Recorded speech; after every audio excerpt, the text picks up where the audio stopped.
Hi everybody, I'm Sujay Kansagra here with another bit of advice about medical school and medical training.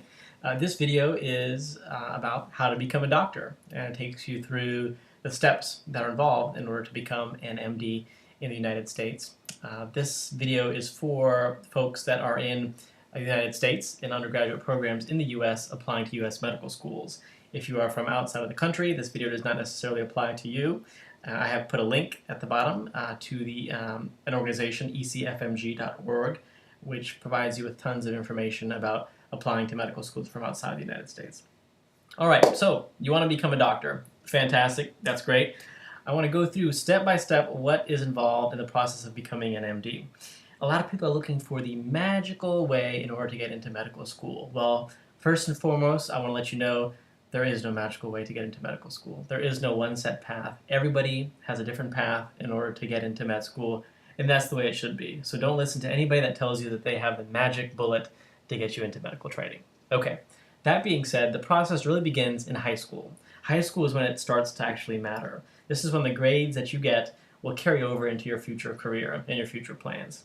So the key thing about high school is, one, your GPA, and two, your SAT scores or your ACT scores, depending on where you live and what colleges you want to go to. Those are really the main determining factors when it comes to getting accepted into the college of your choice. But like with everything else when it comes to higher education, it's not just your grades and your SAT scores that matter, but also your extracurriculars, leadership positions, sports activities. People in college want to see a well-rounded person, so all of that plays a role. But again, the two main components are your GPA and your SAT or ACT scores. So from there you have two choices. The traditional choice is going to a four-year university and from there applying to medical school. However, there are a handful of programs in the United States whereby you can apply to an undergrad / med school combination program, which essentially guarantees you admission into medical school straight out of high school. Now, there are advantages and disadvantages to these programs. You're essentially committing to medical school straight out of high school, so you don't have the opportunity in college to truly explore other possibilities. And as many of you probably already realized, many people go into undergrad as pre-meds and decide that's not really for them and decide on a completely different career track, which is okay. That's what college is for. That's the advantage of going to college. It gives you a chance to explore.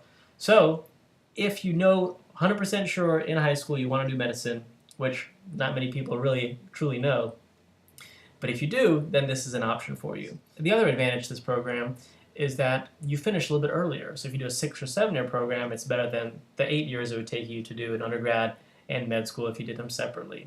And as you know, medical training is a very long process, so if you can get through it a little bit quicker, it's to your advantage. The things you need to know are that if you do a combination program, you will likely be spending summers also in school, making sure you get all of your undergrad requirements done. And so it sometimes takes away from a little bit of the fun factor of college, and you do spend a lot of your free time working and studying. For me personally, I think going the four-year college route is an experience that you can't get throughout the rest of your life. I think it's fine to take your time, go to college, explore your options, take the time to enjoy before going on to medical school. But it's your choice. So if you do go the traditional route, you go to a four-year university. What the two major things from undergrad are, once again, your GPA, and two, your MCAT score. The MCAT consists of 3 sections. It's a verbal reasoning section. There's a physical science section. And there's a biological sciences section. There's also a writing portion, which doesn't count as much as the other sections do. Basically, the 3 main core sections, you get a score of 1 to 15. The perfect score is a 45, which rarely happens. So you want to make sure you start preparing well in advance for the MCAT.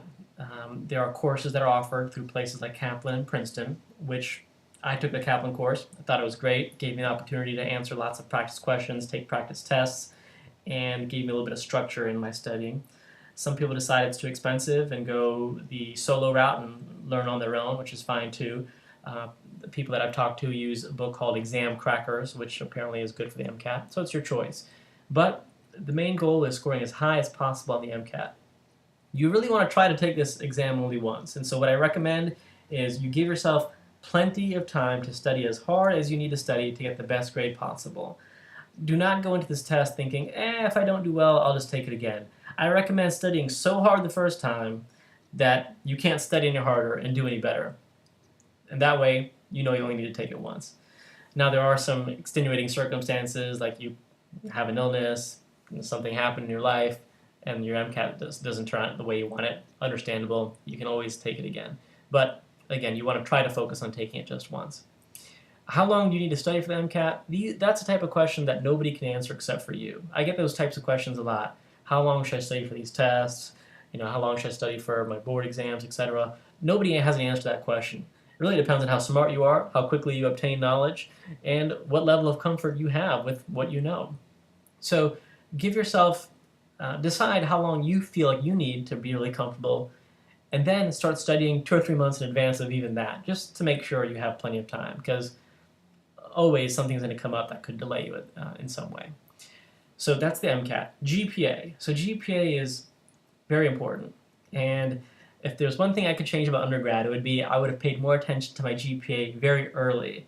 It's very easy to get into the mindset of, I'll try hard, but if I don't do well, I'll just try to pull it up as I get further in college. Well, the reality is it's very, very difficult to pull up a GPA. And so start early, start working hard from the very beginning, and try to do well from the get-go.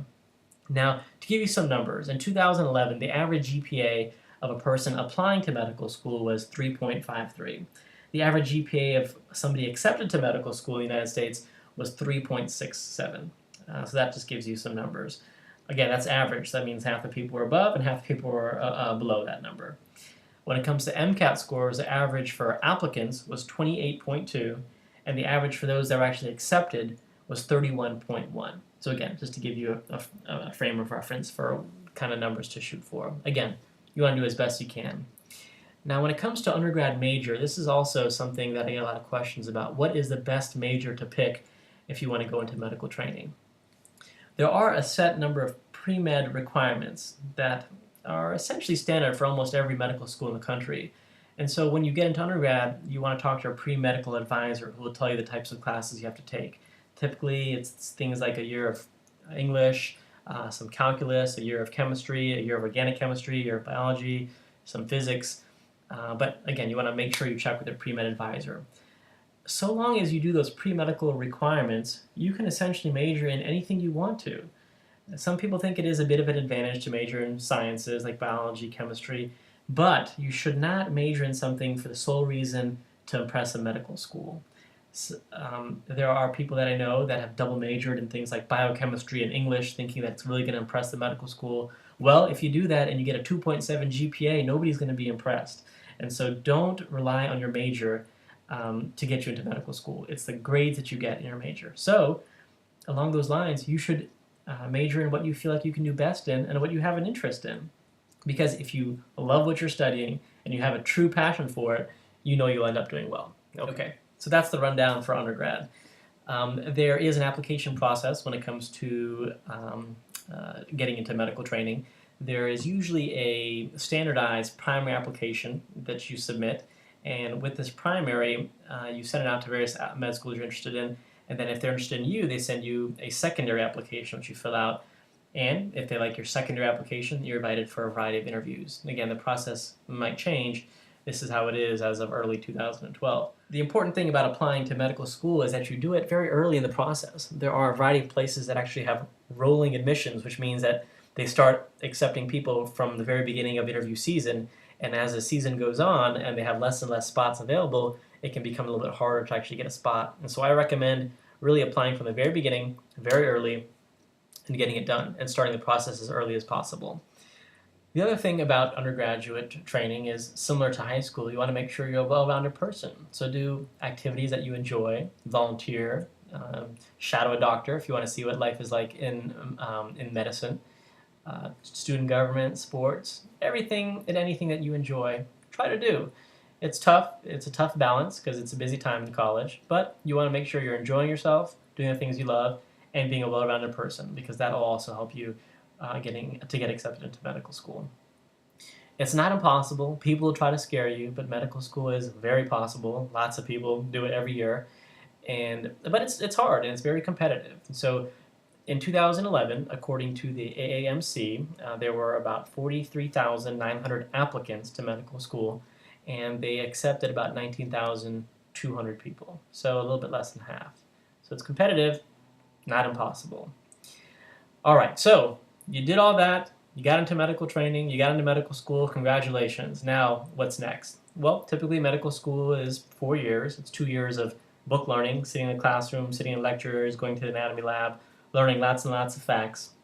And then it's 2 years of clinical work in the hospital where you do various rotations, go through various fields of medicine, and you learn. You learn how to manage patients, you learn how to interact, and it's truly a wonderful time in medical training where you're finally out in the real world working alongside full-fledged doctors. It can also be a challenging time. Again, this is lots of information that's being thrown at you very quickly. The reality is, during the first 2 years of basic science, you will study quite a bit, learn as much as you can, take the test, and then pretty much forget everything you learned in preparation for the next test. That's the reality of it. Realize that the real learning will come, and you will learn a lot during those first 2 years. The real learning will come when you're in the hospital, taking care of patients, learning about new diseases, and really applying what you've learned to the actual people with the disease processes. And so it's a learning process. Don't worry if you forget a lot of what you learned on the first 2 years. That's natural. All right. So after medical school is done, there is a process during fourth year called the match, where this is when you have to decide what kind of field you want to go into of medicine. And you apply to the match process. It's a standardized process. And from there, there's a day during your fourth year that everybody finds out where they ended up. And it's not a process you need to worry about just yet if you're still an undergrad.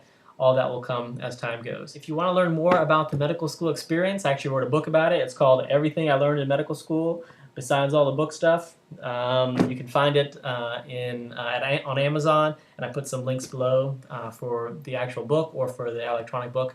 It's all available. It has the good and the bad, okay? So it has everything about medical school and medical training, and these are all my experiences.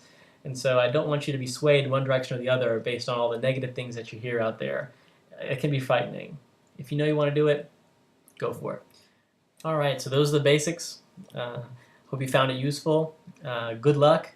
Remember that your own motivation is your best friend. And so make sure you're doing medicine for that reason, because you want to do it and you have a passion for it. If you're doing it because you think you'll be rich, if you're doing it because your parents want you to do it, you're going to be miserable. It's too long of a road to be miserable. And there's no point in medical training where you're done and you can finally just relax, because it's a lifelong learning process. So do it because you have a love for patients and for people and a love for science and you love learning. And you'll be okay. All right, good luck.